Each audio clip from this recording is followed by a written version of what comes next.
That's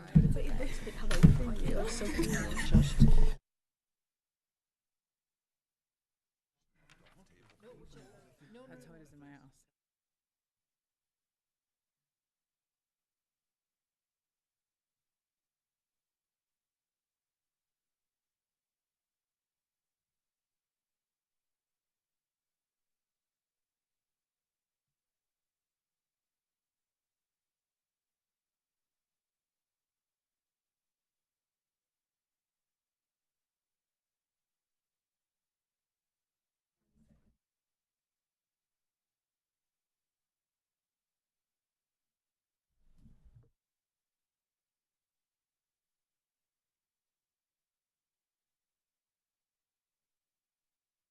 Everyone, welcome to our second meeting of 2026 on a Tuesday night.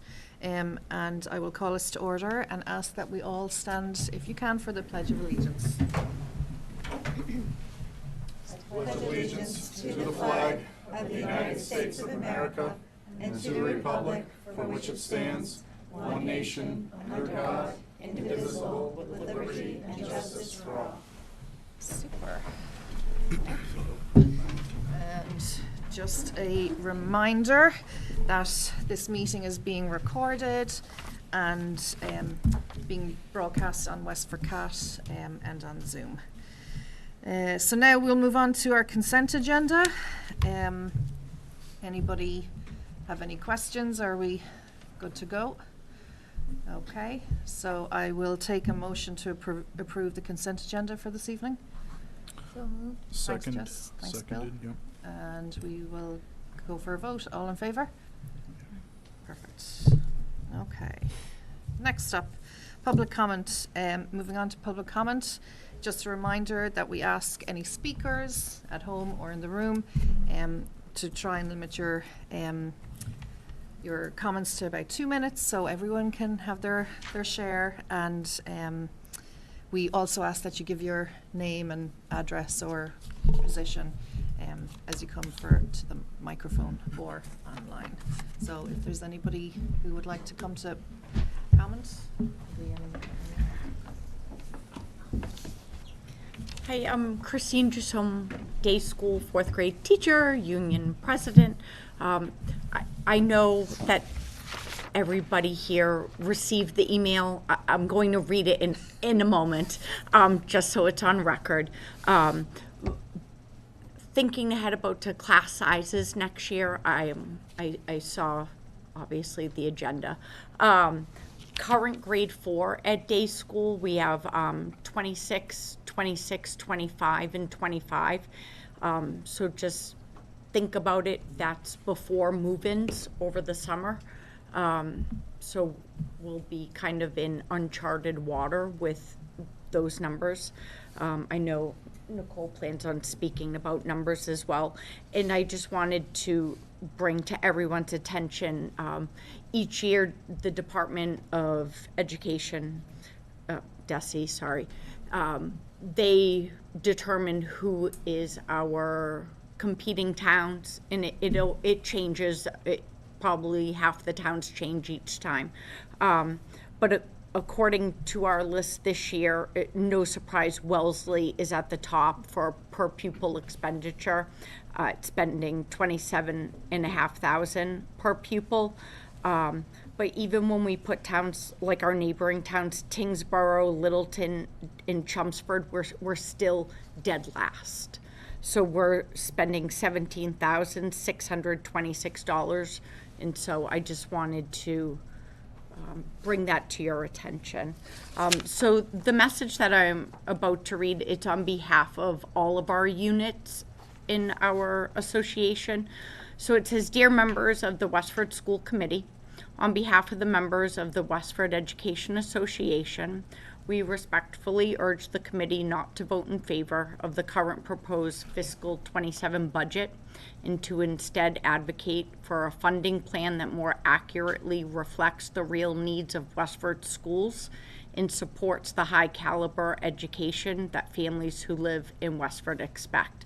And I know through all of the very thoughtful and careful work that Dr. Chu and Courtney and Jenny and everybody who has collectively put into the budget, a portion of it is being paid with funds that obviously won't be there next year.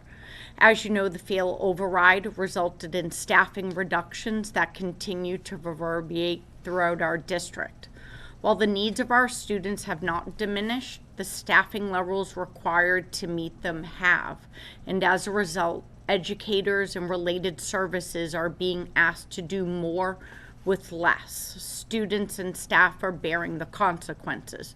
So when we say that, we mean the ratios in some situations are higher, but also the money that elementary classroom teachers, come budget time, we have $150 to spend for supplies, and that is vastly different than, say, where we were 10 years ago.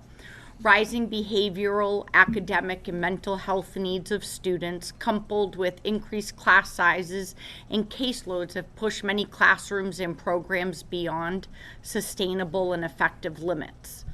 These pressures are occurring daily in classrooms and special education service settings across the district. Additionally, the district's plan to return more students from out-of-district placement is one we support both philosophically and ethically, as it aligns with our shared commitment to inclusive and appropriate educational opportunities. However, without significant and targeted investment in staffing and specialized program, this initiative risks falling short of its goals and compromises student services. Westford schools cannot continue to absorb these impacts without further erosion of educational quality, staff retention, and student support. We respectfully ask the school committee to take the concerns of educators into serious consideration and to advocate with the select board and the town manager for an increased allocation to the school budget that reflects the true cost of educating Westford student safety equitably and effectively. Thank you for your continued service to the students and families of Westford and for your thoughtful consideration of our concerns. What we're concerned about, and I know you see it in the future, is what happens in the next couple of years. The impact of the direction that we're heading in. I keep telling anybody that will listen, I wish we could I've been here 26 years. I wish we could go back to the good old days of my class sizes were between like 18 and 22. It's really hard to manage that many students, and I get nervous in the district overall. It's not just day school. I get nervous when we're combining levels at the high school. It's not allowing each of the students to receive the attention that they need from all of the staff. Super. So, Thanks, thank you. Christine. Appreciate Thanks. Appreciate it. it. Anybody else for public comment? Oh, yeah. Go. There's nobody online. Hi, I'm Nicole Keefe. I teach 4th grade at day school. And I just keep it short and sweet. I will echo everything Christine said. I've been here 28 years in town, and I've seen, so much growth over the years. My daughters went through this system. It's a wonderful system, but I have seen over the last 10 years in particular this downward trend of cut. Everything's, there's just, the budget is what it is, and the town, is just not heading in the right direction, in my opinion, as far as the schools go. And it's very frustrating when you know what you can do as a teacher, when you have children in front of you, but when you have 18 kids versus 26 kids, you just can't physically do it. I can't give my students today what I gave them 5 years ago or 8 years ago. I just can't. And then forget all the other things that have been stripped away, the technology specialists and the the different aides that we've had over the years. So I just wanted to share my own opinion on that, but also I had asked at our school, I'm at day school, just in general, we talk about these class sizes, but also, the kids moving in, the kids moving out. And I asked Kathy Norton, who's our head secretary, what those numbers really look like. Because we only feel really when they come in. It's very rare when they leave, right? And one kid can make a very big difference depending on their needs, depending on what their background is when they come to us. And just looking at day school as a whole, she gave me, 5 years plus so far this half of a year. And the school's net change has been always 13 more kids or greater. So from 13 to the highest was 25. So 13 is a half of a big class, right? 25 is a big class in of itself. And like last year in 4th grade, when you take however many kids moved in, how many kids moved out, we still gained 11 kids. That's half a class.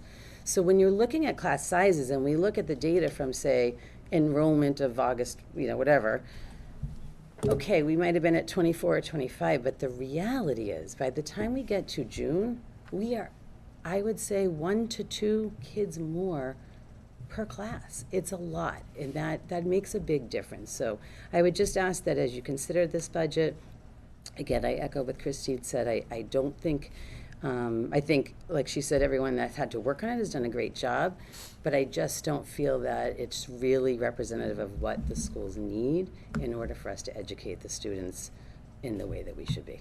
So, thank you. Thank you. Appreciate that. Anybody else for public comment? Nobody? Just a reminder, if you're on Zoom, to raise your hand. We can unmute you and you'll have the ability to speak.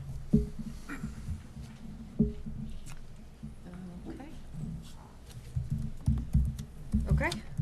We will move on. Informational updates. So we will start with our students. So this Thursday, midterms start. So Thursday, Friday, Monday, and Tuesday are all midterm schedules, and so that's going on in the schools. Yeah, so everyone's obviously studying. This week classes are mostly review leading up to midterms.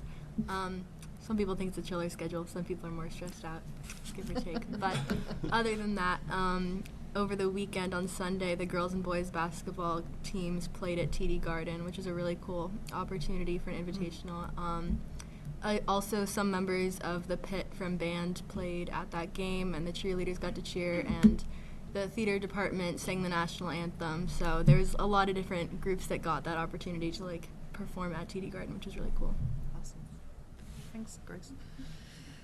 And next we'll move on to our superintendent's update.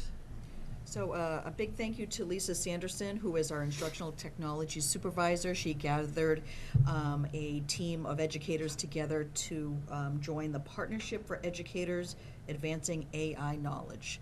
So this is called PEAK, and we are part of, Westford's part of cohort number 1, which includes 13 other districts from Massachusetts. And in this group, they will study AI, what does it mean for the future of education, and kind of move beyond just the tools and talk about what that vision looks like for the district as it aligns with the state standards. So we are looking forward to their work. In grade 8 at both Stony Brook and Blanchard, let me mention that Lisa's work with that PEAK was funded by both Westford Education Foundation as well as in kind some of our own grant money. Oh, brilliant. Thank you. Stony Brook and Blanchard hosted an author, Dennis Wise, on Friday, speaking about bullying. Dennis used a variety of pop culture references to illustrate various concepts related to reducing bullying, and this presentation was sponsored by the Westford Cultural Council, so thank you to them. And this past Saturday, Project 351 ambassadors from both Stony Brook and Blanchard were participating in Boston. They will be leading our middle school community in a service-wide project. So both Julia Hart from Stony Brook as well as Savoni Argual from Blanchard will be the ambassadors, and they will lead us in a community project. Oh, wow. We wanted to say thank you. I know you all received the same email, but we want to say thank you to our 3 elementary music teachers, Valerie Tomford, Jen Tietza, and Rebecca Kotler, for organizing this artist in residence opportunity that's about to happen next week. So next Monday on the 26th, Tony Memel from Nashville, Tennessee will be performing a free concert at Stony Brook at 6 p.m. He is an artist who lives in Nashville, Tennessee. He is a singer-songwriter, and he's a limb-different guitarist. And I was at day school last week when Principal Sardella showed the students a promo YouTube video of the work that he's doing, and it's really interesting. His music's incredible, and I think he has a really inspiring story to talk to the students about. And on Tuesday, after he does the concert on Monday, then he's actually going to be working with our students in grades 3 to 5 at Day, Crisafulli, and at Abbott, and going to help them write a song based on their the core values of Spirit. So I want to specifically thank the 3 teachers for working to put that together, and that was also that was sponsored by WEF, the Westford Education Foundation, and Youth Arts. Westford. So that's something we're looking forward to. I thought you were pausing there because they changed their name. That's Yeah, all. right. And then the other thing I just wanted to mention was it's one of the meetings where we've included information from Valley Collaborative. It's part of the law that we share their information. So in the packet tonight is their Q2 reports, their newsletter, treasurer report, annual report, their capital plan, and their tuition rates for next year, along with their approved budget. So I just point that out to you. If you have questions about it, you feel free to ask me, and that's it. Awesome. Thanks, Dr. Chu. And school committee updates. Anyone have anything they'd like to share to remind us? I just want to give a shout out to the art department for an amazing art calendar committee exhibition last Tuesday. The art is incredible, and all the art teachers from elementary, middle, and high school should be feeling very proud of themselves, as well as the students. Awesome morning. Yeah. That's very good. Awesome. Thanks, Larry. Bill? Was a busy afternoon here prior to this meeting. I know. Lori, Jess, and I met with Dr. Chu as our evaluation subcommittee. Dr. Chu is going to be presenting his mid-year update on his goals, along with the entire school committee next week, or 2 weeks from now. We also met with STAC, with Anya and other members. Some of our topics today were related around the budget, new energy efficient lighting at WA, and the blindingness of those new lights, although very efficient in helping our utility costs. Wayfinder, class sizes, career readiness, and financial literacy. We talked a lot about that and its need and importance. Anya was part of a class last year that participated in that, part of the course schedule, and found a lot of benefit from it. And it's something that's coming down the road pretty quickly. So, yeah, it's a Sounds busy day. like a packed meeting. We'll try and get you home early. Anybody else? Oh, Val? Yeah, just a couple things that are coming out of town hall. So there's a study to look at how to improve the Littleton Road area. They're calling it linked and it's like a tongue twister. Linked and livable neighborhoods in the Littleton Road area. So there's a survey that's open until February, but there's also a workshop this Saturday at Neshoba Tech. I think you can drop in and out, but if you do register by today, you get lunch. So sometimes that is all that it takes to motivate. Free food. There's also a Route 40 corridor community workshop coming up. That's, I think, like a study that they got some grant funding to do of, like, is the zoning laid out in a way that generates economic development? And that has a survey also on the town website and it looks like a workshop, but I don't see the time and date there, so that's all. I The feel like Route there's an 40 corridor, Yeah, January 27th, 6:30 to 8 o'clock p.m. thank you. Yep. I feel like there's also an open space and recreation one, and then there's some learning opportunities for pay-as-you-throw coming up. So if you are Go to the Westford town website. westfordma.gov, if you are This is feeling civic light duty. on your civic, engagement muscles, feel free. And honestly, because sharing your voice matters. Awesome. That's the message. Oh, and Finance Subcommittee met last week, and we started talking about some policies that we are going to take our sweet time bringing to you, so expect those in April, I Please think. do, please do. Really good conversations and dipping our toe into the, policy. I can't policy say, world. I'm not gonna lie, I'm thoroughly going to enjoy watching finance gonna- have some of the it's gonna policy be great. pain. We're happy to share. Yes. Anytime. Awesome. Anybody else? I'll just give a few updates then. The main one is CPAC, our Special Education Parent Advisory Committee, are meeting tomorrow night here at 7 p.m. at Millennium. It is, a mix of general business updates, but we also have, and apologies if I get the surname wrong, Jackie Pelusis, I believe.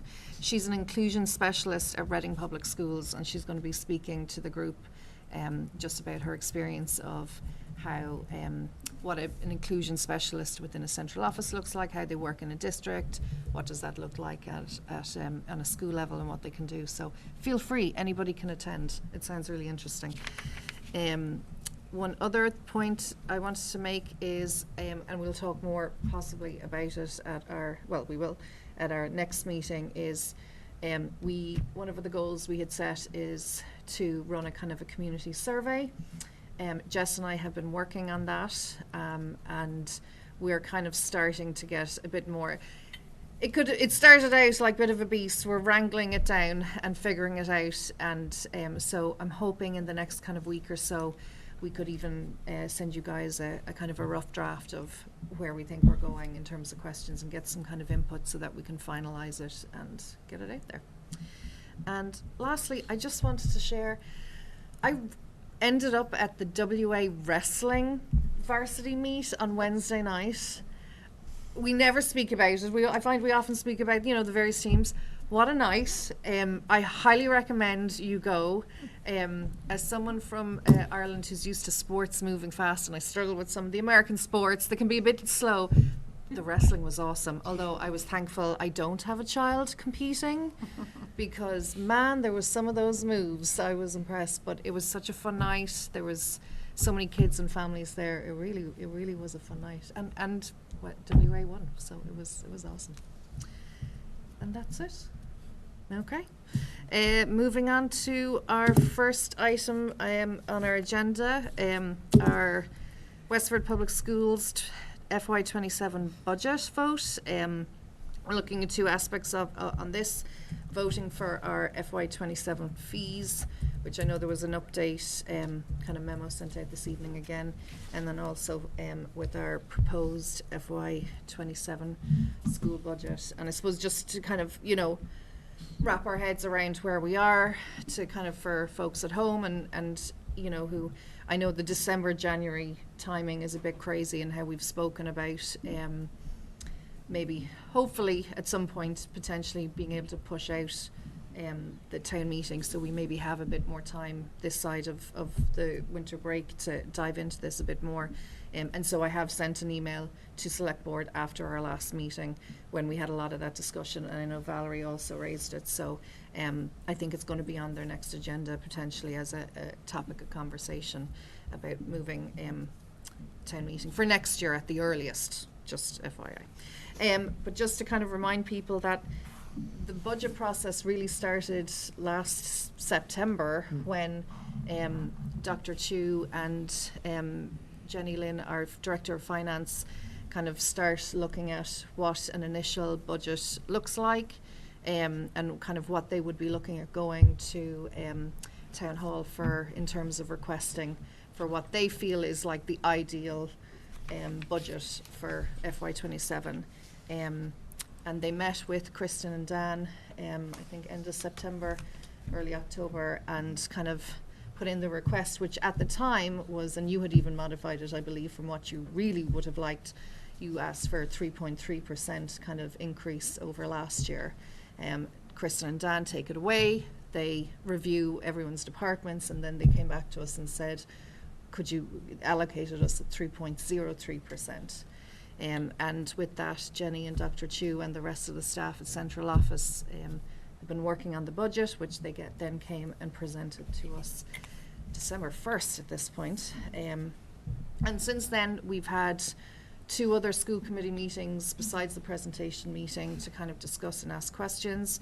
At our last meeting, we had our public hearing forum on January 5th, where we kind of suspend our typical meeting protocol and have, you know, an open Q&A kind of dialogue for community members. And the other thing that I suppose, which will get added into the packet, is during all of this process, the school committee always have a running Excel spreadsheet that Dr. Chu and Jenny have access to, where we can all populate it with various questions. No question too dumb. I'm definitely an expert at that. But it allows all of us to kind of see. Jenny and Chris, Dr. Chu will answer it, put the information in there. So we're constantly looking at that, but it also means we're not doubling up on the work. And so that kind of brings us to tonight, which is the next part in the process, which is really where the school committee have to sit and look at voting to approve the spending plan for the allocated town budget for the FY27. After the vote tonight, it then moves on to the Finance Committee for a review, and then we are up in front of them January 29th in a joint meeting with FinCom and Select Board. They review it, ask any questions, and even as we speak, they've been asking questions and clarifying. I mean, they've seen our proposed budget, so it's not like they have no clue what's coming. And then based on that, it then goes to town meeting where the residents have the final say. So I think there's 2 things just to kind of note as well in all of that. I just wanted to, based on, you know, different conversations and things to note, is one of the things I think that, and we spoke a bit about at our last meeting, was while we planned for an FY27 budget, the one anomaly, and I never can even say that word, in all of this, is state aid. We don't ever get a final number on that. So even though we can maybe get an estimate or a guesstimate, a very rough guesstimate, later, you know, this first half of the financial year, it's typically June or July, Jenny, I think, isn't it, before we kind of start getting numbers in terms of Chapter 70 funding, which is really specific to the schools funding, and that always comes after we have made our spending plan. So there is wiggle room sometimes there, but we have to plan for what we think we can guesstimate, but we don't know. And I mean, this year we did end up, what was it, an extra 300,000 in Chapter 70 funding? I can't remember. Valerie, do you remember For what it was? the increase extra in Chapter 70 came in. ended up, I thought it was 2. Was it 2 at the end? I can't remember. It did come in a little bit higher, I think. But again, it's something kind of unplanned for, you know, and that you kind of come as it approaches. And then the other last point I wanted to note, as we kind of all have the conversations here, is I think one of the things is, and to let people know, and I know it was kind of spoken to tonight, is in one of the meetings, you know, we discovered that our enrollment data wasn't needed to be updated or tweaked slightly. And I think when we did that, you know, it did kind of start showing that we did have one outlier with the current 4th grade at the day school. And so at the moment, what we've kind of asked, Valerie and I had a chairs meeting with Tom Clay and Chris Barrett this last week, and to kind of share this information with them and kind of discuss, is there a way that we could potentially at least get a one-year teacher for day school for next year to at least what would be the 'Cause grade that would now 5. be the outlier. That would be the outlier, so it would at least try and balance it out. So that's still in the works. I think Dr. Chu and Kristen Lass are going to meet and kind of see if we can figure something out, because we typically say it kind of costs about 70,000. That's what we budget. That's the budget, number that yeah. we use when we're looking at, knowing that it's, because it can be such a range. Yeah. We always, we've historically used Master Step 4 for the target. And so we have had an initial conversation about that, because again, what I had said was our school choice amount, as I shared during our budget process, is now will be at the end of this year well below the target that has been recommended in the NGFG. And so to continue to use those funds, I don't think would be a good idea. So that's why we're asking specifically for this position to be funded, to see if our town partners would be able to identify Yeah. a source that could help with that. And I suppose it's a small conversation that's ongoing, and just to point out, we can still approve the budget tonight alongside that conversation happening, and we still have flexibility in time to tweak or make amendments wherever within the town budget process, Yeah. if needs be. So I just kind of thought that was an important update. I know we kind of share that with everyone. So with all that said, Valerie, what did I forget? Nothing. That's great. I'll open it up to any questions, discussions. Dr. Chu, if you want to speak to anything in particular. There's one thing that we have not specifically talked about, but that has come up, and I don't know if Kristen Lass mentioned it in her presentation. I don't recall, but I know that she has shared with us that one of the assumptions that they made in developing the town budget was a much higher per pupil cost for students. What's happened over the last couple of years is that the governor and then the legislators at the state level have gone back and forth as to how much they would fund our per pupil, not us individually, but across the state. And last year, they fully funded it at $150 per student. And in previous years, we didn't assume that it would be that high, which is one of the reasons why sometimes our Chapter 70 money came in higher than what we anticipated. This budget, the FY27 budget, is making that assumption, that it would be funded at $150 per student. So there is a concern that has been expressed that it might not be, in Right. which case the Chapter 70 money would potentially be less than what we're anticipating too. So that's just that's a different piece that isn't a part of the way that we develop the budget here. It's about how the town is funding everything. But that didn't come up in our conversation, and it is something that Kristen had shared with me, so I think it's just important for you to be aware of. No, that's a I good point. I think one of the takeaways there is that in the past, when we've seen a change in Chapter 70, because it's built on using that higher number, any change would, if there is a change, would be lower, like less of a variability. And like you said, it could go the other way. Right. Especially, I think they just started conversations in the State House about FY27 and, are sort of conservative, slow growth type of conversations. So I think we'll know more when the governor releases her budget at the end of this month. Usually end of this month, early February at some point, But yeah. it's just stuff we'll have to keep watching. Yep. Any questions, comments, So I issues just, you wanna raise? Yep, I Tom? just want to comment that, I know it was mentioned earlier, I do think that the budget that's in front of us is an effective use of the money that is available to us at the moment. It's unfortunate that we're in a situation as a town that it's a choice between educators, library, public safety, road maintenance, salt on the roads, all those things are in play. in an ideal world, yes, I would love to say, that we fund the way we want. And I think I could say we all want our classrooms to be. But we're using the funds that are available to us that are not going to be there next year. And I'll say luckily they are this year because we'd be having a much different conversation.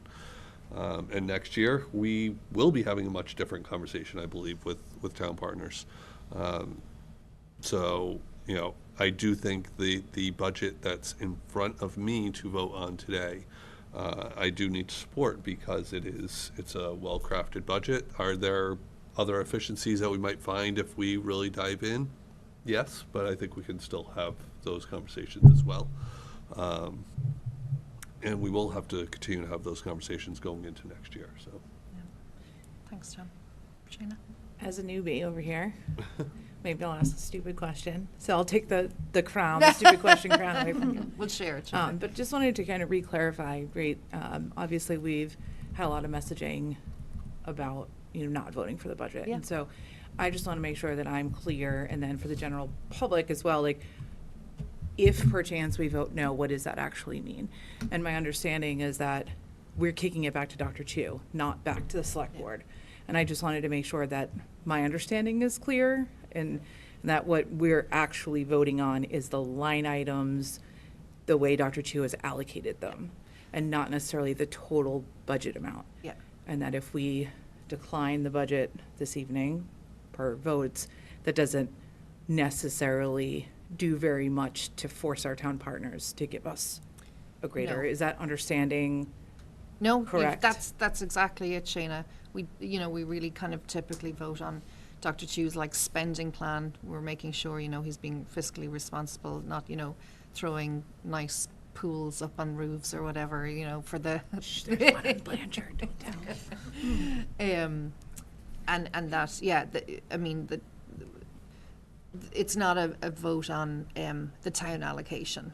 They could absolutely still say, this is what it is, it doesn't change. All of what it would be doing was saying to Dr. Chu, we would like to spend something otherwise, differently. yeah. So I guess another question for the broader audience again too, right? So if you happen to be somebody that doesn't like the way the schools look today, I know obviously a lot of us have hesitations. We know we have bigger class sizes. We know that this is the result of the override. We all saw this coming. Unfortunately, the way the town spoke, right, they're putting priorities in other places. How can we encourage the public or give them an avenue potentially to share some of their concerns? Should those concerns be going to the select board? Should they be going to the town manager? If we don't have, we can ask, right? Obviously, we know, and Catherine said this, but just to re-clarify again, Dr. Chu did ask for more money, and they didn't give us. It might not be exactly as much as everyone would have liked, but it was more than what we were allocated, right? And they came back with a smaller number. So it's not that We're not looking for. Yeah, it's not that the schools didn't ask to have more. We asked for some more, and we were not granted more. But what In fact, Shayna, just to put numbers truly behind it, what really Dr. Chu and Jenny would have liked to have asked for was 3.7. Yep. And only looked for 3.3. So, And then and we get 3.03. And as to be clear, as the back and forth aspect of things too. So what happens is we roll over what we need for FY '27.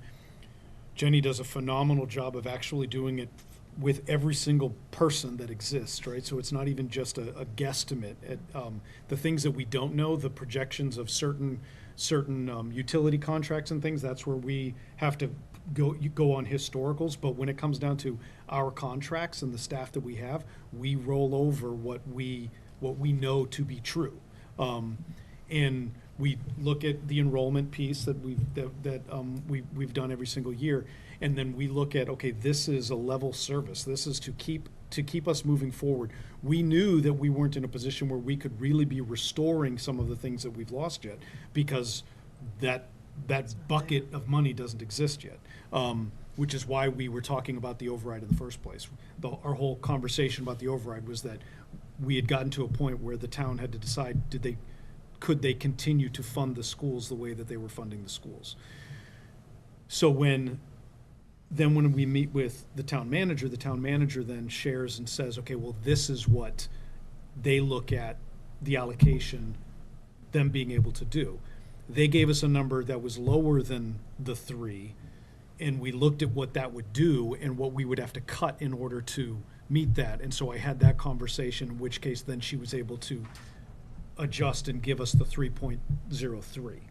So it wasn't even just that we asked for 3.3 and then they said, no, just take this and leave. It was a collaborative conversation when they said, this is really what we think we can do. And I said, well, this is what it would mean. And I was able to say, we would need to make certain reductions at the school level in order to meet that. In which case, then I said, if you can meet the 3.03, then I knew that we would be able to keep our level staffing. service. Right. Well, I think those are all great points too, because it's not just a black and white and a cut and dry. And I think, But we're you know- using as well, on this note as well, Shayna, we're using then more revolving funds to Yes. try and close Yes. that gap Yeah, as well. that, what I shared Yeah. with you in order to make that difference. That difference. yeah, the increasing 400,000, yeah. Mhm. So I think, again, kind of circling back as folks that, talk to our town partners is, how we can't advocate alone, right? For what the town is giving to the schools. And so if you're viewing in the general public or you're, sitting in, you're saying, I want to be able to start restoring some of the things that were taken away, is that going to select board meetings, like how can we help the public kind of direct some of their inquiries in that way to a place that might be a little bit more productive, because us voting the budget down doesn't do that necessarily. Remind me to. Go So first. I've been thinking about this a lot, and none of it, is a surprise from anyone from the days of the budget task force. Yeah. Right. And I mean, our per pupil spending at that point was low across the board in all of the areas of all of the function codes. We were underspending the median in all of those places. We knew that one of the talking points in the override, like, none of it is a surprise. It doesn't mean it's not unfortunate, and like, it doesn't take away from the strain and the morale concerns I have. But it is the unfortunate reality of what the funding gives us. And so one of the things, I think I'm like one of those, like I'm a fixer, right? Like, the people who just can't sit with the problem. So to me, I was like, well, what are our paths, right? Is this truly a reallocation problem, or is this a funding, like a more revenue problem? And that's really what kicked off the budget task force, right? Which was, do we feel like this is a good balance, or do we need the pie to be bigger? And so one thing I was looking at was, if you go back to the FY25 reductions after the override failure, and then the next year when we sort of reorganized and reduced in the MTSS elementary interventionists, I added up all of those reductions, and it comes out to be like $1.3 million. So for me, it's like a scale problem, right? Is that like, sure, could we make an impassioned plea to the select board that, we see all of these strains that the school department is under, and we're concerned about, the direction the schools are headed in? Yep. But to fix a $1.3 million problem is equivalent to the entire health department and the senior center. And so the scale of that isn't just, oh, let's move money around from this department and this department, right? Like 1% of our budget is $730,000. 1% of an entire other town function code is $60,000. It's just like the not apples proportion to of it apples. is like, it's like a math problem that you can't just move it around. Like, that's where I'm struggling. I was on the budget task force with you. There just isn't enough money, and I know that you can see on lots of social media posts where people think their taxes are too high and they're paying so much money to the town. But when you look at the dollars and cents, there isn't enough money to go around. And unless we start doing something about economic development and bringing in more revenue, we are going to continue to have this problem. Because you're right, no matter how many times you go to the select board and say, we think the schools need more money, it has to come from somewhere. And it's not, unfortunately, coming out of a money tray. And our job is to advocate for the schools, but we also live here. Yeah. You know, so it's like, and whatever allocation or request comes with a trade-off. And that trade-off has to be approved by town meeting. So even if, you know, we made the case that this money should come to the schools, you know, we don't, that control, that approval still goes to town meeting. So it has to be something palatable for the entire And which town. the town 2 years ago said no to an override at the time as well. And we heard various feedback on it, so it's not like they're, But I think that it does get down to being engaged in all those facets, including and up to town meeting. You know, town meeting is a line item level budget discussion, really, right? And the it's- town meeting is almost too late in one sense, Tom. Right, Like, no. You really, like, when Well, you I want to mean, start. If they were going to give us more money, I'm sure Dr. Shu could find a place to spend it, but. But you're talking about people and getting engaged, like, you really want to start getting engaged, like. In September. In September, Yes, when the but- budget starts and, you know, showing select board or, you know, we do the tri-board meetings, which I think are a brilliant opportunity, To speak in front of everybody. all three boards, and kind of, and engage in a conversation, a more dialogue about, you know, what can we do, what should be our priorities, what, you know, so, it's not even town meeting, No. you know what I mean, to really make an impact. It's not yeah. an ideal timing, Yeah. but I also never want to Yeah. tell someone it's too late to Exactly, get involved, exactly. right? It's, you know, if you're thinking about getting involved, yes, it's probably already too late, but you need to just step Yeah. forward and do it, so. Right, and I think, unfortunately, again, right, is part of what we need to do is think about the bigger picture too, right? And so we know we're going to be short $400,000 at least next year. So we are going to have to push the envelope with the town even more so next year than we did this year. And then, of course, there's the W8 roof that's going to be coming up from capital, and then the possible ask of some major renovation of a school building. And those are going to be a lot of asks for our town taxpayers that they're not all going to be very happy about. And so it feels really like defeating to, you know, I mean, it was probably worse a few years ago, but, you know, like coming in on a level service year, but I mean, I hear the voices of our teachers. You know, we walked through some of the classrooms, we walked through some of those classrooms in day school, and there wasn't a lot of room for the kids to be engaged and to move. And I hate saying this is what we knew was coming from the override, but that is the fact. And I think it's unfortunate to say that we might have to start adjusting the viewpoint of what Westford schools are able to offer to our students, and that really sucks. But the dollars are there as the dollars are there, and unfortunately, I mean, I have a child in the school system, and I want the best for all of our students. And I think Valerie, just again to harp on what she said, is like we hear the teachers, we hear the strain that they're under, we hear how challenging it is in the classroom, and it's really important to listen to those voices. It's just $1 million doesn't shake out of nowhere to fix it. And I, you know, I think to the point you're making and what Tom said too about like, is it too late, whatever, like when do you get involved? I think we should keep talking about the impacts to class size because like you Yes. said, if we are faced with the $470,000 like funding that on our own once that cushion is gone from our revolving funds next year, that's seven staff members. And so it can't, like, we almost have like 2 years of lived experience to be able to feel those impacts and talk about those. And I am hopeful that we can figure something out for grade 5 day next year so that, like, if you look at the averages for FY27 class sizes and keeping an eye on move-ins, that they that it takes a little bit of the pressure off that's been in pockets this year and last year. So I think we need to keep talking about that so that we're not, so that it's very, and how we communicate that to our town partners, right?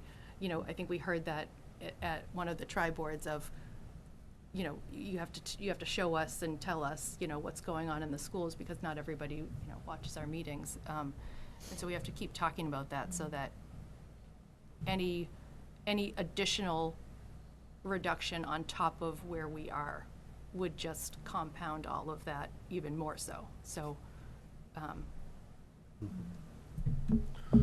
And I mean, even starting next week at the FinCom meeting, you know, that's, you know, to keep, you know, yes, we're looking at potentially approving the FY27 budget, but really we want to be highlighting our FY28 needs. So, I mean, I feel like we're almost doing two budgets at the same time at the moment. So next week is another opportunity to advocate, because I don't doubt every one of us here has the same vision in terms of what we would ideally like to see for our school district and the funding that we would need to do that. So, you know, feel free if you're at the meeting next week to speak up and advocate as well. Yeah, I think it's really important, just as you defined a no vote, to define what a yes vote could mean. And I think it's very important for people to understand that it means a continued conversation. It doesn't mean we think everything's fine, case closed. Yep. You know, I at least for me personally, you know, I agree with Tom that I think this is a very responsible budget with what we have, but I sure don't like it.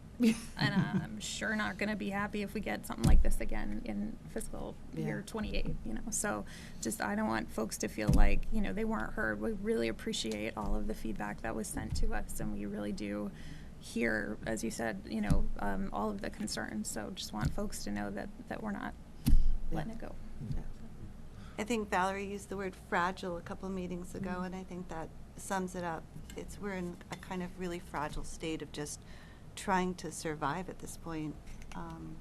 And survival is not what we should be striving for. And if somebody is kind of just joining us now, right, like that other piece is that not only did Valerie use that word a couple of meetings ago, but we've been talking about this for a couple of years, right? Yeah. Right. So like when we were talking about, we started talking about the override easily a year before the override. Yeah. And one of the things that I'm so thankful for in the way in which Jenny does project things out, when we looked at the NGFG and we established that, we set out with a multi-year plan as to how we could use these funds for a couple of years in ways that one would not typically use these one-time funds in order to keep us afloat, right? So that we're not completely drowning. But what we're hearing is maybe some people are drowning, right? And so that's one of the other pieces, is that we know that the stress that it's put on the staff is something that we can't not pay attention to, that we definitely, I think, Jessica, to your point, like, to say yes doesn't mean that we're not seeing that. It means that we're actually trying to keep things moving so that then we can be better prepared for FY28, because it is completely fragile, and there isn't anybody who thinks that this is the way in which we think the business should be run. It's the way in which we've tried to keep it afloat until that bucket can grow, whether it's from additional funds, whether it's because the state is looking to change the funding sources in general, because so many towns in the Commonwealth are now suffering the ways that we have been now for a number of years. But I agree that it's important for people to hear that we're trying to say we can manage this. This is the plan that we would have with this amount, but we need more. And we're also, I feel like, trying our best to look inward, right? Like, one of the things from, I was kind of going through FY25 and FY26 and reliving those, and you know, yeah, we looked for the most efficient use of our dollars for special education transportation, and decided to outsource that, because keeping the bands leasing the vans and paying the drivers was not the most efficient use of our dollars. We've looked at expanding special education, which I understand can come with some really lived impacts of that, but that is a strategy to try to use our dollars in an efficient way, and along with the educational value of keeping students in their home district. Oh, I just had another one that was an efficiency. I'm sorry. I can't remember what it was. Oh, like the building efficiencies. You know, I just feel like we're not just staying still. We are trying to like make those changes internally, and I don't know what's left. Well, like you said, they're not big ticket items. They're not Right. going to fill a 1.3 million hole. You know. You know, even the school start times initiative, all that work we did last year, we did it through a cost lens, knowing Yeah. that we needed to show the town in good faith that we wanted to make this work while keeping it cost neutral. Yeah. Yeah. And, you know, there are pros and cons to every decision, but I think on the whole, students, families, some of our staff have benefited from that. Yeah. I mean, we've, you know, finance subcommittee last year putting together the non-general fund guidebook. Yeah, it's brilliant. You know, this fee structure for next year, I think is you know, is well-researched. We've done a lot of work with that. That was the other thing I was you- going to say yeah. was increasing fees. So we're like looking inward. Thank you. Sorry. I ran into Detective Bernadine a couple weeks ago at a Parents' Night Out event, and you know, he told me, he's like, "Hey, you're that school committee guy." I said, "Yeah, Bill McDonald." But he said, "You know, I watch your meetings." You didn't say I Tom go, the Flame? spitting image. But I watch your meetings. Yeah. Like I watch them like every week's meetings. I watch. I go, That's awesome.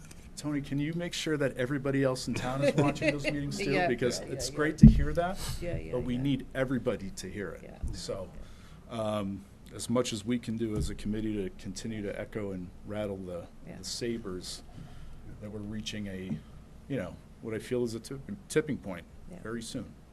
Very soon.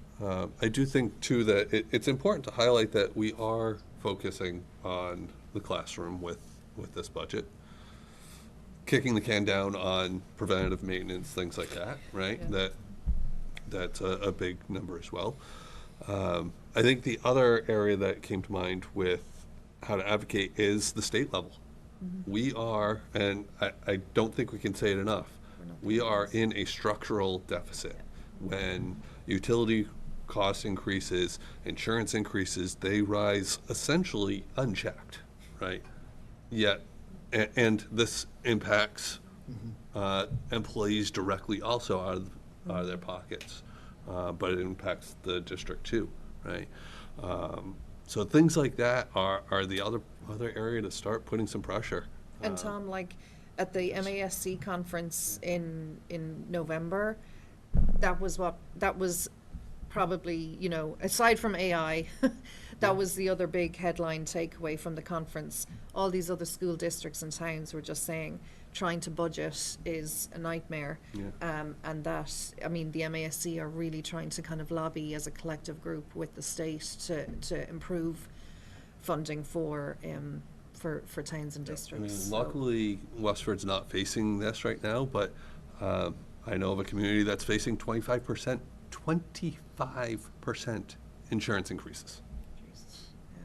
Try to absorb that. That is near impossible, right? So these are the challenges that we face and the challenges that we must handle somehow. And yeah, I really, I for one appreciate the fact, and I've said this before, that I think last year there was a little bit of a narrative of, oh, the impacts in the schools weren't as big as we were told it was going to be. And the impacts were. It was just that our teachers made it work. They did what they had to do to make it work, right? They found efficiencies, if you will. Not ones that any of us would choose to have in place. But I think, again, at this point, that this is when I look at my personal budget, I would love to be able to, I said this the other day, I'd love to be able to buy a Lamborghini. Well, I can't do that with what I have. So that's what I'm faced with what we have. Not great. Like, Can I- think- oh, sorry, go I was just gonna say, I think it circles back to what we talked about at the beginning of the meeting, like things like the Route 40 corridor community workshops, right? We need the town citizens to be engaged in these particular projects through a lens, not just of how does it, I live on Route 40, so, not on the far side, but I have a house on Route 40, right? But I need to think about the balance between living in a road that I feel, is nice to my home, but also how can economic development play a role in that? And getting involved in the Littleton Road workshops and communities, and if you can't attend select board, maybe the planning board meetings or the economic development meetings. The real solution to this problem is revenue, and I think maybe more so, Valerie, than saying to the select board, we want you to give us money from other places, is continuing to hold our town accountable as a whole, all of us, to how can we generate more revenue in appropriate places so that there is more money that can come into our pie. You'll love this. I went all the way back to the budget task force. It's in there. And there were several recommendations for increasing revenue. MBTA zoning, which we've done. Prop 2.5 override was the second suggestion. We tried that. Cannabis excise tax was I the wrote a third. lot That was about your that. one. Actually, I wrote that entire section of the task force That was the report. third section. I mean, is that an advocacy avenue? But And- even and- still, that the cannabis stuff has kind of changed. I think things changed even as it went. So it's not It's the not big as money big of a, earner. but you're looking for $70,000 for another teacher to day school. That's that's getting you, the revenue will get you 2 or 3 more teachers from, and again, I'm not. This is the problem you and I had on the task force, is that we were becoming the faces of. I am the face of the cannabis. I get that. Connecting it so- But I will tell you, I researched it very thoroughly. I pulled all kinds of school data and kid data and all kinds of data set points. And the list goes on. I mean, it's economic development, which we know is a long game, but that's in progress. I know there's efforts at the select board meetings that are being reported out in that space. Solar installations, we know there's a project coming for the Blanchard roof. Pay-as-you-throw fees was in the budget task force as a revenue recommendation, and that's starting in July. Town fee reviews, I know they've looked at ambulance and recreation. There's been some efficiencies that was captured in the budget task force report of centralizing where our town vehicles get their fuel. Oh, yeah, that's right. It's not adding up to millions of dollars, but it's not nothing either. Like it has been steps that have been taken. And again, so you came up with over $1 million on the school side. That's not even what would restore the town services as well, right? So any new revenue, there's going to be that balance between, well, we should restore police, we should restore fire, we should restore the schools, and that's where we're going to have to come in and really Advocate. for Yeah. the impact. So While we're still having this discussion, I just wanted to note this point. Dr. Chu, I'm just wondering, I know it was one of the questions on the budget form, but we also got a number of emails specifically talking about the IXL subscription, the math program. I'm assuming, a kind of a more update, because it's not something we'd had a discussion about. This really kind of only raised its head since our last meeting, so I think the committee will kind of appreciate a bit of a. So when we were looking at all the different subscription costs that we have, one of the things that jumped out was IXL, because it was increasing drastically by $20,000 for next year. The current contract that we have we're in the 3rd year of it, so the next contract was going to be $20,000 more just for 1 year. And we also have a product that some of our high school math teachers have been using called Delta, and they're very similar. They serve a similar process. And so when we were looking at what we might be able to do, looking at different types of efficiencies, one of the things that we were considering was whether or not we should continue with IXL for the math and just use the much, well, I'll just say much cheaper program that we were told does the same thing. This budget before you does have IXL still included in there, because one of the things that we're looking at is we did find other efficiencies, that the other efficiencies, we knew that we were going to be discontinuing one of the TCI subscriptions because we're looking at new science curriculum, which will be funded from a different, that hopefully will be using school choice money to help fund that curriculum. So the idea being, with a number of other different efficiencies of subscriptions, we kept IXL in there. Our goal is to have the math department look at these two, because I think in FY28, to continue to pay for something that is that much more expensive than the competitor, we want to look at it. Or is there something else even Or something else altogether. But so that has been a conversation that we wanted, that we knew that we were potentially not going to continue with IXL, but IXL is in the budget that's in front For of you one right more now. year. For one more Yeah. year, yeah. So it is not being cut No. at this time, For this year. this year. I do think it's definitely worth exploring Mhm. the department. I mean, just seeing the jump. I can't remember what the 3-year contract kind of jumped up, but it went up to It was 90, for 3 years, it was for 3 $90,000. years, and I don't think, what have we paid, was it 40 or 45. something for, yeah. 45. So it was, so the overall Yeah. 3-year contract doubled. Yeah. And I know our curriculum coordinator in our 6 through 12 is new in, so I think. And he had experience in a previous district actually doing that transition, because Yeah. they were using the Delta program, and so knew that they are comparable and Okay. knew the challenges that come with that. That was one of the reasons why we were looking at that, and as a possibility, yeah. So I'm just gonna go ahead and ask it because someone is bound to. So is there an opportunity to do some accelerated investigation into that before the end of this fiscal year, before we have to sign a contract for next fiscal year? And would that be a possibility for reallocation to some other Yes, it's place? possible. So, It sounds like it's very deeply ingrained in some of the curricula. And Yeah. In the STAC meeting, the students were telling us about how frequently they would use it at the Yeah. middle school level. So I was just going to say I appreciate the Yeah. time for teachers to review other tools and be able to incorporate other things. I would be careful about rushing. no, but- no, I wouldn't want to necessarily rush it, but it would be an opportunity for internal discussion, I think. And it sounded on- like- on partnership and. From feedback we received, that it was even used at the elementary level as well sometimes, and it was helpful in terms of helping students who are struggling, perhaps even because there weren't math interventionists that were available, so, Can't replace the math interventionist, but no. And the other side of it is if this is currently that is being used in mainly middle school and or high school, maybe the question is that actually we have our elementary curriculum coordinator involved in it, because I don't know what the program is like, be it Delta or IXL, but, you have kids coming into 6th grade who are maybe at a 4th grade or a 5th grade math level and stuff, so we need to make sure whatever tools we're using has that broader spectrum.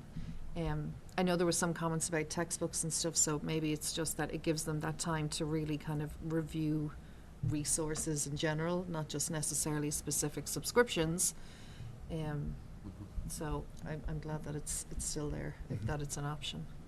I feel like I probably don't need to say this out loud, but I'm going to do it anyway. Please make sure, at the risk of dipping my toe into process, which is not my area, please make sure there are teachers in that evaluation and not just curriculum coordinators. Yeah. We need folks who are using it every day, Yeah. as wonderful as our coordinators are. Yeah. Oh, shoot, I had another question about that.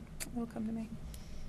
Oh, for our digital resources for our textbooks, another, I'm sure you're looking at it, but I think there was a mention in one of the, oh God, there's been so many conversations about this budget, but, about the digital resources with our textbooks and whether or not they're being used, and, so I just, why pay for them if nobody is using Yeah. them? So, I have more questions. Go for it, Jess. Yeah. Since we're on small amounts now, we have a budget for ourselves of Yes. $10,000. Yeah. Do we actually need that? It's a variety of things that we use it for, including like our school committee conferences, when we do our retreats, you know, when we work through dinner, in those evenings it pays for dinner. The biggest chunk is there you actually go. our Our MASC membership, which membership is dues as well. 7,300. Yeah. And then it pays for us to go to the conference. Yeah. Oh, Wow. So, yeah, we're But not, So, and that gets us access to the field director and Yes. some Yeah. of the All the resources that go along We're with it. having, It's not like, just, Some serious filet No. at our No. next. I was like, I'll School buy dinner. committee I'll buy meeting. pizza. It's okay. it's like we get like Panera, like it's not high-end. Okay, I didn't realize the Yeah. membership fee. And shouldn't be glossed over too, that this year, I know you all know, but we've been doing a lot more of those community events. You know, things as Right. simple as, Or flyers or yeah. you know, like the tent at the, Yep. farmer's market, right, or like the tablecloth, so that when we're in the community, it's more obvious who we are, why we're there. You know, so I do think that is money well spent for us. Yeah, And thank you for- considering the chunk is MASC. Yeah, thank you for Yeah. explaining Yeah. that. That makes Yeah. a lot of sense. Yeah. I carry the line item budget around with me, Yeah. Lori, so anytime That's you're your Anyone bedtime does, reading. it's Nice light material. I have one more question. Yeah, go for Sorry. it, Jess. Hold on, let me Yeah, I get was ready. about to say, grab the. Go ahead. So I'm just on the athletic fees, the fee increases in general, but the athletic fees specifically, I hate that we have to extract revenue that way. I'm sure many of us feel that way. I just want to make sure I understand the extent of the revenue that comes from that. So on our mark that for future conversations, I know we just had a long conversation about how there are not enough dollars to go around, but I don't feel right about extracting them this way. So. Yeah, I mean, I think the majority of those increases are going to the bus increase costs. Plus increased costs, Gotcha. yeah. Got it. Because the cost Still. of the buses have Like gone up rentals significantly. of other facilities. Yeah, rentals of the hockey officials. rinks. Officials. Yeah. But we even pool charge for rinks. clubs. I wonder how many students are saying, no, I'm not going to try that because. Well, there's it's too stipends as expensive." well, because all those clubs have to have staff, Sure, so. Sure, so, they- but, again, a yeah. systemic problem for Oh, us yeah, to yeah. look at. yeah, Dr. Chu has opined on that. In the utopian world, We would not we would have have fees. absolutely Yes. no fees. Everything would be tax dollar, but, Gotcha. Okay, I'm out of questions now, thank you. And I think, I I'm think ready to there's, tattoo Prop 2.5 doesn't work for schools on my forehead, but, it's that nuance That that should it's be not on our really revenue. tablecloth. Yeah. Those fee increases I'll are get those covering tattoos. costs, not actually revenue. And then I think we Yeah. looked at line item budget, Valerie over there. Yep.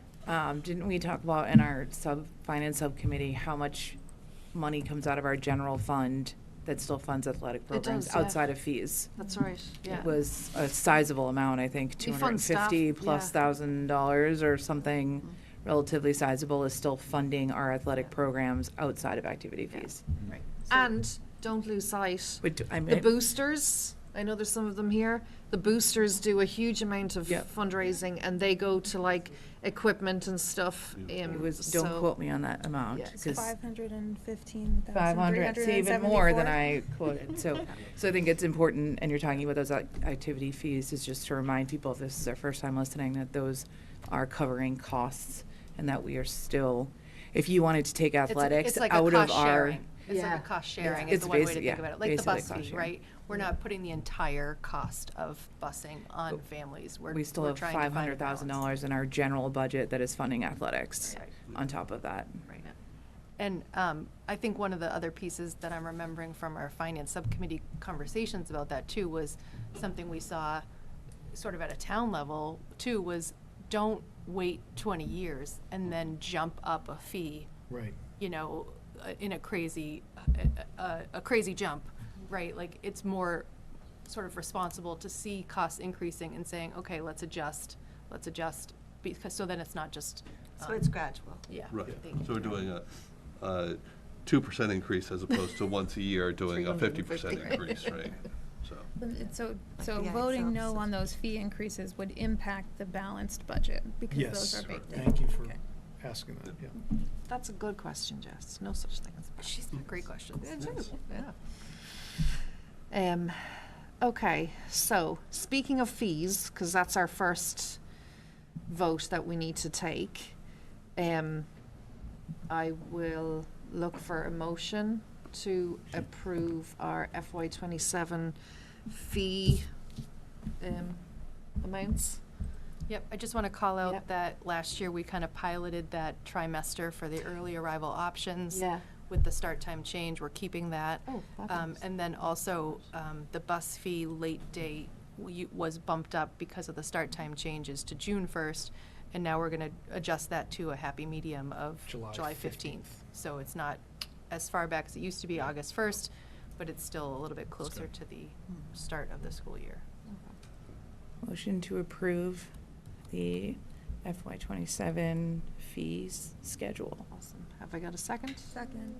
Thanks, Jess. And all in favor? Okay, that's unanimous. And then if everybody is okay with moving on to do our second vote on the proposed FY27 school budget for Westford Public Schools, I will take a motion. Just want to make sure Yeah. we read the number in the motion, right? Didn't we Oh. learn that, Yes, we Jenny? did. Hang on. Yeah, So, yes. Where's I'll- you give us the I'll make motion a there, Val. motion to approve $71,491,045 for the Westford Public Schools FY27 budget. Second. Jess, second. Yes. Is there a way we can amend that to include a 5th grade teacher at day school next year? What way would that work?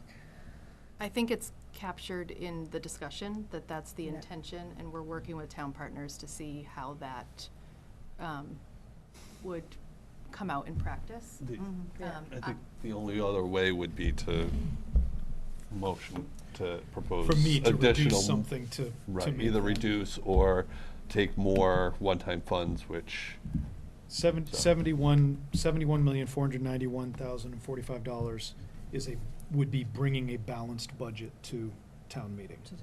Right. Yeah. So to do anything other than that, it wouldn't be balanced. But we mean- do have the room to amend as the Mhm. conversation goes Yeah. along. Right. In Yeah. my mind, it's kind of like an asterisk that we have captured this conversation. We're having those conversations at the town staff level and at the chairs level.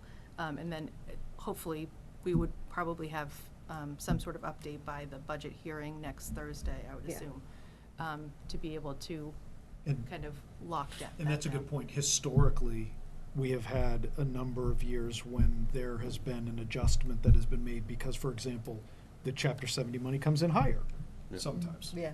Sometimes that, there's not necessarily an adjustment made with that, but we have had, Jenny, where when the town has actually, they haven't adjusted it lower, which is good, but they have adjusted it higher, beyond what your approved amount was. and, Um, sorry, procedurally, this vote is before next week's FinCom meeting. Yeah.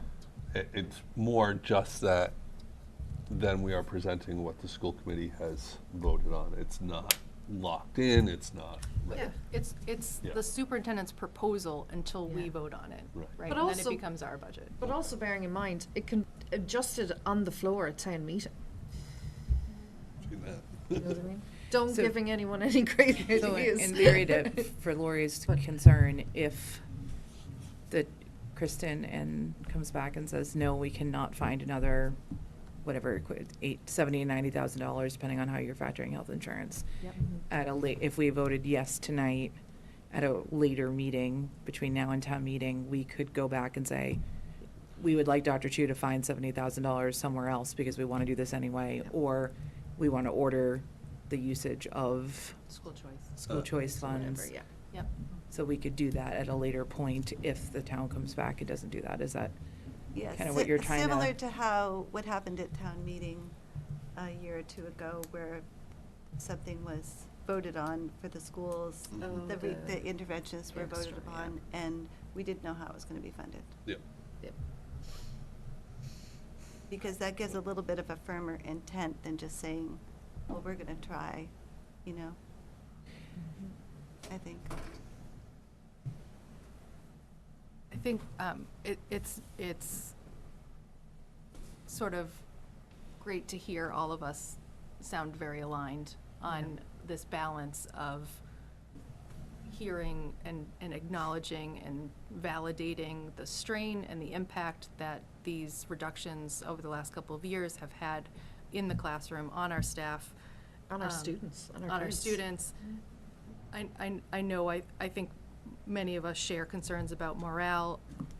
The reality of our low per pupil spending is not something that we are proud of. And still, this budget is within the reality of Prop 2.5 in a high inflation environment and the reality of municipal finance. And for that reason, I will be voting yes.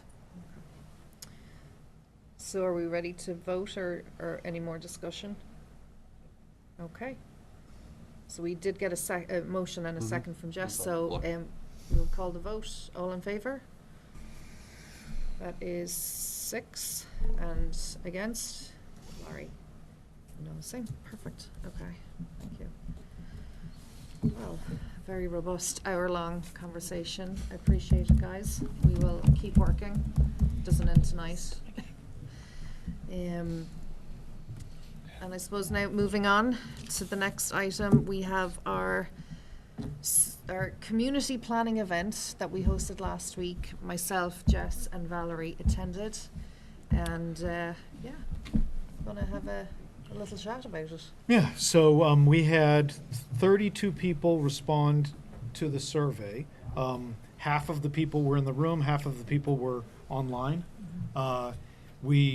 The beginning of the evening, I tried to provide some context as to the strategic plan that we have now. We're looking to develop the next strategic plan, which will take us from FY27 to FY30. The framework that we've established for the strategic plan seems to be working. It's worked well in the way we've been able to have the progress reports leading into the action plans. And so we've had 4 guiding objectives so far. One of the parts of the survey was asking people which of those 4 objectives were most impactful, and then it would ask follow-up deeper questions depending on what people answered. It was our first journey with Thought Exchange, trying to engage people's voices, and the idea behind Thought Exchange is to amplify voices and sort of, instead of it being like the loudest voice in the world, which is weird when I said that, to amplify, but instead of it just being like the loudest voices, it truly grabs everybody's suggestions and comments and considers them, and helps to summarize all of the different qualitative information. So it's not just about selecting a drop-down menu and just selecting multiple choice questions, but you actually are able to really respond and give your thoughts to it. And just to give some context for the members who weren't there, how you structured the meeting was, we started off, we had a quick the overview context, of the STIP, and then we used Thought Exchange for everybody who was at home and in the room to kind of give some feedback. It populated that feedback. I think you'd kind of gave us 10-15 minutes to kind of do it, and then it threw out topic areas kind of based on the feedback we'd given it, and then we broke into groups to kind of deep dive a little bit more into the initial. And the first question I said to Yeah. the groups, I said, well, what surprised you about the feedback from this group of people?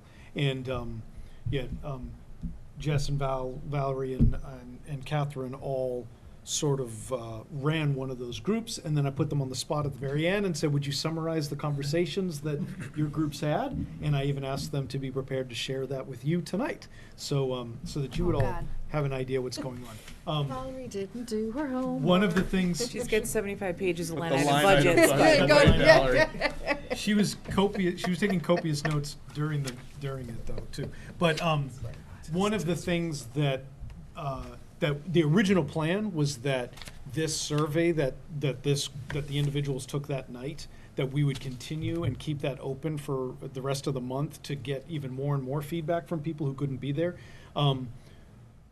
One of the things I'd be interested in hearing from you tonight is whether or not we want to do that, or whether we want to create a different survey and let that just be a moment in time, which I think I think there's arguments for either. Some of the feedback that we got was that it was a lot for people to consider, and then when they get into the survey, they don't necessarily know what the questions are going to be. So if we were to use that exact same survey and we were going to push that out to our entire community, then I would draft a longer narrative that would even include telling people what the questions are going to be, so that they can be thinking about the questions before they actually get into the survey. Because I think that created some concern for people, not necessarily knowing what the next questions are going to be. And I think that's fair. Giving people an opportunity to really think about the strategic plan, think about elements of it. If they know what the questions are going to be, then they can they can be a little bit more thoughtful about the strategic plan in the first place. So if we were to use the same survey, I would provide, I think, a more detailed explanation that would be emailed to everybody along with the survey. Or we could rethink some of the survey questions. That's think not what- something we have to To kind of think wordsmith about, tonight. like, do you want it to be like a qualitative, Right. like you're saying, or is it, the parents are able to do it on their phone while they're waiting in the pickup line for 5 minutes, which is Right. more of your kind of quantitative, I suppose, data. So it's, and really spelling out, for the reader or for the participant, kind of what the expectation is. Like, you might want to have a cup of coffee and sit down with this for 20 minutes as opposed to rushing on the go, which is, I know, when I normally do. Have the surveys, but that's just and the me. challenge with that is that those Yeah. are two different things. right? Exactly, Like, exactly. we know that honestly, most people don't have the time to sit Yeah. down and take a really robust survey, which is why I think if we did decide for it to be a moment in time, those 30 people came and committed to 2 hours. Yeah. They came and they committed to conversation, they committed to, and they had that ability to do that. And so I feel like that's still Oh, really yeah, it's still valuable valid feedback. data, yeah. Whereas other people might be overwhelmed by that, in Yeah. which case we need to ask questions that can be answered Yeah. much easier, and or then are people able to, one of the things that Thought Exchange will allow us to do is to develop responses and exchanges where not only do you answer, maybe there's only one question, and you answer the one question, but then it asks you to rate 20 to 30 other people's responses. So you find out, how do I feel about this person, this was their response. And it's all still anonymous, so you don't know who's saying what. But, if the answer is what am I most concerned about for this upcoming school year? And I say bus transportation, and I write about why I feel that way. And then one of you says, well, you're more concerned about, the change in school start times. And then and then now I'm also going to rate your response, and I agree with you too. And that kind of allows me to say, I answered one question, because one of the things that happened was none of the questions deliberately said anything about technology, Yeah. but a number of people answered about their feelings about technology usage. So then Other people. they were getting that information in there. And then when we started reading the summary, some people were like, well, I didn't get a technology question. And we're like, well, no, you didn't, because you didn't mention technology. People got follow-up questions because there is an AI component that will ask you a more deep question about what your response was to understand it. And so that kind of aspect. I actually really love that idea of like reacting to somebody else's, because I think these are things that, one of the feedback sort of in the room was this is like a hard entry point, right? We live and breathe the SDIP. We talk about it 3 times a year. It's hanging. We talk about what these mean, but what does this mean to my child's day-to-day life? What's different about my child's experience? I mean, it's hard for the average family to pick this document up and understand and translate that into what that means. And so unless you sit down to fill out that survey, like you said, sort of preceded with like, oh yeah, how has this year been going? Geez, I really wish they had longer recess or whatever, right? And then you have that frame of mind as you're answering it.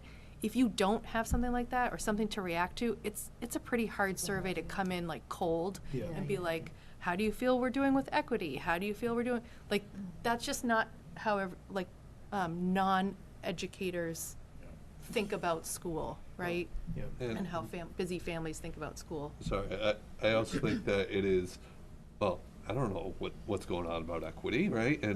And then you see 2, 3, 4 responses, you go, oh, yeah, what okay, equity now is. That's what it I looks get like. it. Yeah. Timing the conversation. I mean, So I think if it's- it started as a it's good. quiz of like, could you name something, you know, maybe start times because it literally affected everybody's life. But, you know, a lot of the great work that we've been doing, you know, we, like most day-to-day families, I don't think have that visibility into it. So it's hard to say like, should we continue this if they have no starting point for that? So. Right. Actually, funny enough, just on that point, Val, after coming out that night, one of the things that I kind of wondered about was, should we even try and write an STIP for our next one in a bit more like tangible, parent-friendly, kind of family-friendly language of, you know, what does this mean that it's not so high level? Just to remember, we did do that. I know. So we just have to do it a little bit more. Yeah. But this I'm not version, saying- I'm just saying no, because I remember Yeah. you were part of it. Like as we're looking at all this, like as the STIP that we created, we actually took it and went, ooh, that needs to be more user friendly. And so then we did make it more, Yeah. but Oh, it yeah. clearly just has to be even more Yeah. user Yeah. friendly. Well, do we have to choose? I think that document, as we were just talking about this afternoon, is the basis for the school improvement plans, and so it serves a functional purpose within the system, and in addition to communicating what we are prioritizing to the community. So it might be worth having a translated version to say, hey, here's what this means in, you know, your daily life. Similarly, I wonder if we have to choose on the survey. I loved the platform that you chose, Dr. Yeah. Chu. I'd never seen anything like that, and it did allow for you know, almost the AI to help you think, you know, suss out your ideas. Which, Facilitated, with yeah. something open-ended like this, I think is really important. If we gave a closed-ended survey of, you know, check the boxes of Yeah. what's important to you, we couldn't think of all the options. But we could start, you could, you know, send something that's like, hey, got 5 minutes, like, here's the closed version, and then maybe that would spark people to say, oh, I want to give more feedback, and then you could say, got more time, you know, here's the, so in a way, it primes it a little bit. I know it's a communication faux pas to send 2 links, but just make it. Do we have even the ability, I wonder, within that to kind of like create the same survey, but that like you can add some like more closed questions in the front half of it so that they can either choose to submit it at one point or continue on. So it's kind of the one survey, but they're basically only answering half of it or whatever. I don't know. Yeah. Yeah, I mean, one of the things is you picking and choosing what is a required question and what's not a required question, right? So Yeah. that was one of the things is like, you know, some of them, you could make the open-ended aspects not required. Yeah. In which case people could skip, but you'd have to explain that. Yeah, yeah, So yeah. that people would know that. That being the first time we've used it as a district, I thought I was pretty happy with the success, knowing that it is something that we could use. I could have a thought exchange, just simple question with every month when I send out my, my monthly thing to families that could just be one question or not. But the idea being is that if we're using it for community feedback, one of the things we did an additional training earlier today where they were talking about it, they have this whole interview component, which a lot of districts will use for HR purposes, right? So if there are people who are choosing to leave the district as an exit interview, like you really having this opportunity to kind of get an understanding as to, why, just what people are saying, and then they can really just use their own words instead of trying to fit it into a narrow box, right? So there's a whole bunch of different ways that we could be using it. We don't want survey fatigue, Yeah. but we can use it on multiple levels with our students. You can be using it, right? So I mean, that's when you said that you and Jessica were already looking at things. If you have your bank of questions Yeah. or things that, then we could sit down and put something together and use that same platform that we already have access to. Yeah. The nice thing about it is that it is completely anonymous, and you don't have to sign into anything to use it. It Yeah. just takes you directly to that link, and then you're immediately Yeah. choosing to go through it. If there's less than 5 people associated, like we identified, are you a family member, are you a student, are you a staff member, are you a community member? And we had 1 student who participated, right? So a student was online Yeah. with the hybrid group. And so when I break down the choices, it'll always say NA next to the student, because if it told me, like when I said, if Yeah, it gave me see. the summary, Yeah, yeah. you would lose that anonymity. You would know, oh, there was only one student. So as long as there's 5, you would still get that. So just, that's another piece of it, which I think is great. When I think about like creating the next SDIP and what feedback is valuable from sort of the masses of, I'm thinking mainly about family, but obviously I know we will end up soliciting feedback from all of our stakeholders, students and staff too. But when I think about family, just because they are a little bit more removed from this, right? Like they're not tied into their school building plan, like staff, right? Their goals are aligned to their school plan. So there's some cycle already there and awareness, obviously. But when I think about families and that like, that sort of knowledge hump or that communication hump, I think the feedback I'd be most interested in from families is that, like what is not, I don't want to say like what is missing or what would you add, because we don't always hear those voices. And I think you know, the leadership team, administration, if we do like a working group or bring it to the full committee, I think we're going to be able to look at this and say, geez, you know, this and this and this should really continue, right? Like we didn't get as far as we wanted in this, so we're going to continue this initiative or that initiative. Geez, what if that tweaked? Oh yeah, we should work on that. Like there's going to be some things that we know already we want to continue. What I'm really looking for is like, what's not next? here? What's not here?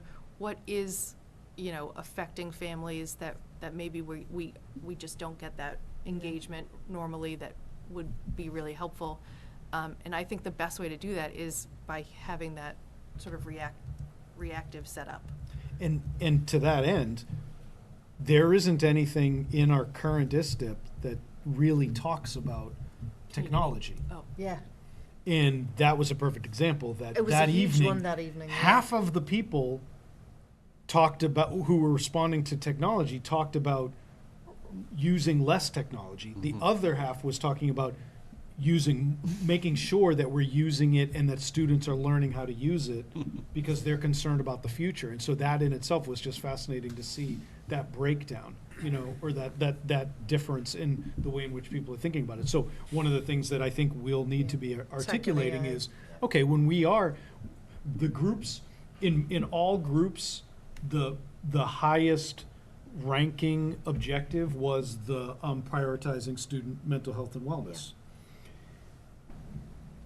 Do we need to be assessing our technology usage under that objective, right? You were right, we had talked about communication, and there isn't necessarily a communication piece. That might be another objective. Yeah. That could cross all other things. And actually, that popped up in my group, Right. because there's some of the stuff that we spoke about, and actually it was great because we had a vice principal and a principal on as part of my group.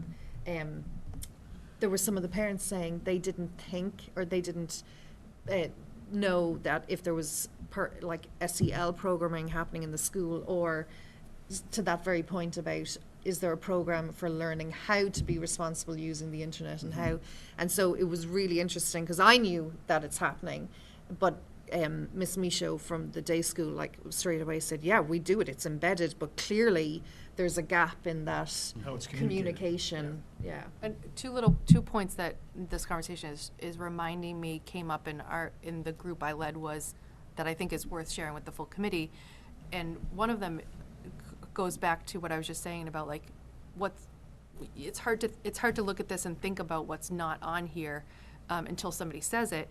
And one of the things that came up in our conversations was really zoning in, focusing in on honing in on our middle school schedule and systems and how are those working for students. We know, we've talked about like, you know, if you're in academic coach, you won't have access to a language, right? Like, and then There are choices that people have to make. some of the Some people- scheduling yeah. with PE is some kids are getting at a different frequency. The inequities. So Pathways. all of that is like, we talk about it, you know, kind of tangentially sometimes, but does that warrant its own focus area and its own initiative. And a lot of the conversation had this through line of the community engagement, right? And like I said, a member of the group was really saying, like, this all sounds great, but I don't know what this means in my child's day. And that really spurred a really great conversation about community engagement and how do we tell that story. And it was actually kind of with an advocacy lens to it, right? Of like, with our town partners or the wider community, how do you tell the good stories that are happening in the schools and how that might translate into further investment or revenue or a building project or whatever. And so community engagement was almost like, geez, maybe that's like its own column, right? And like And it's something we've already identified even as a school committee. It's kind of our goal that we've started kind of working on. So the fact that we're seeing it and it's coming through as well. And if people are still with us who have been watching this whole meeting, right? Of course they are. The idea that we consistently try to celebrate the good things that are happening in our schools. Yeah. We spent the first half of this conversation this evening talking about the funding and how it's not what it should be. Yeah. But we mentioned, you know, the morale and how it's very difficult because the teachers are being asked to do more with less. We also, they are creating welcoming environments, schools of joy. That's something that we're talking about. It's that difficult thing is we're trying to also continue to be the great school system that we are. Without even the funding that we necessarily need, we're going to continue doing that work. And that's kind of the challenge, right? Is like, how do you then, you make sure that people are so aware of the great things that are taking place, but how difficult it is to do that at the same time, Right. you know? The classes are big and there's joy. Yeah. You- Well, we just heard about the whole music teacher that's going to be working with the students. Like that, I just know that's going to be something that Right. they enjoy and will remember. I want to just be mindful of time and stuff because I know we could talk about STIP all night, and really it's just kind of a jumping off point. You know, we had various different themes coming through, and they may or may not appear. We don't know because there's still more data gathering to happen and stuff. But one of the things I kind of wondered, and maybe we can tease this out as well. I know we kind of have been doing the community coffees, and our January one was that Monday Yes. night one. And I felt, you know, we had different faces we don't normally see. And for the 12th of January, I was, you know, delighted to see that. So I'm kind of wondering, is it of value that maybe for February or March, we might consider doing our community coffee again one of the evenings, maybe before a school committee meeting or something.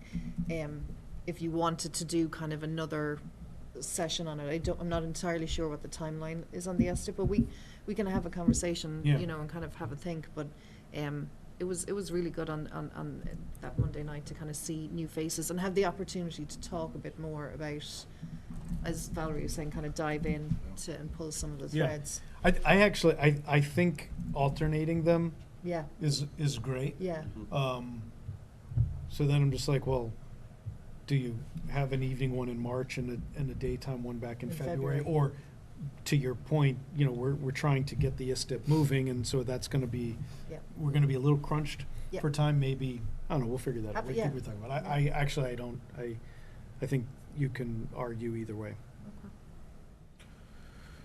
Community decaf coffee. Decaf for the I'll Oh, I night. did I'd love to do realize that we said we were gonna have like something warm, and I never remembered that. Hot chocolate. Yeah. Next time. Tea. So if anybody Always did good show to up see. and they were expecting We owe something and you- we we didn't owe have you it. Come hot to the next beverage. one and you'll get two. Yeah.